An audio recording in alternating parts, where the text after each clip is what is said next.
Latin Bangla super কাপে মাঠের ফুটবলের চেয়ে বেশি আলোচনায় অব্যবস্থাপনা আর মারামারি। জাতীয় স্টেডিয়ামের গ্যালারি ফাঁকা, খেলোয়াড়দের পারিশ্রমিক নিয়ে তুমুল অসন্তোষ, সব মিলিয়ে টুর্নামেন্টের ভাবমূর্তি প্রশ্নের মুখে। এর সঙ্গে যুক্ত হলো ম্যাচের মধ্যে হাতাহাতি ও লাল কার্ডের নাটক।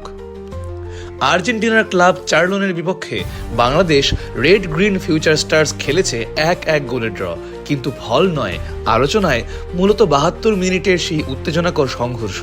একটি ফাউলকে কেন্দ্র করে দুই দলের খেলোয়াড়রা হাতাহাতিতে জড়িয়ে পড়লে পরিস্থিতি নিয়ন্ত্রণে আনতে রেফারি দুজনকে সরাসরি লাল কার্ড দেখান। বাকি সময়ে 10 জন নিয়ে খেলেও দু দলই সুযোগ পেয়েও গোল করতে ব্যর্থ হয়। ম্যাচের শুরুতে অবশ্য ভালোই শুরু করেছিল স্বাগতিক ফিউচার স্টার্স। 14 মিনিটে মাঝ মাঠ থেকে দুর্দান্ত একক প্রচেষ্টায় বল বাড়ান ক্যাসপার, সেই সুযোগ থেকে গোল করেন মোহাম্মদ মানিক। পরে আরেকটি গোল করলেও অফসাইডে বাতিল হয়। বিরতিতে 1-0 ব্যবধানে এগিয়ে থাকলেও অর্ধের শুরুতেই আলান সার্মিয়েন্তের গোলে সমতায় ফেরে চার্লোন। ফুটবলের এই সৌহার্দ্যের টুর্নামেন্টে মাঠের মারামারি ও সংগঠকদের অব্যবস্থাপনা মিলিয়ে এখন সমালোচনা তুঙ্গে। পারিশ্রমিক ইস্যু নিয়ে টানাপোড়েন চলছে কয়েকদিন ধরেই। এমন বাস্তবতায় প্রশ্ন উঠছে, এই আয়োজন কি উল্টো দেশের ফুটবলের ভাবমূর্তিকে ক্ষতিগ্রস্ত করছে?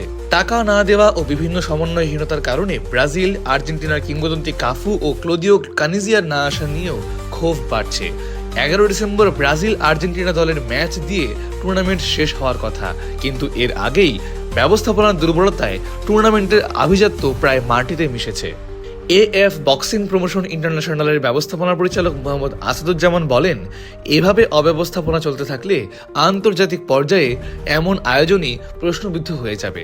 লাতিন বাংলা সুপার কাপ তাই মাঠের ফুটবলের চেয়ে বিতর্ক, মারামারি ও বিশৃঙ্খল ব্যবস্থাপনার কারণেই বেশি আলোচনায়।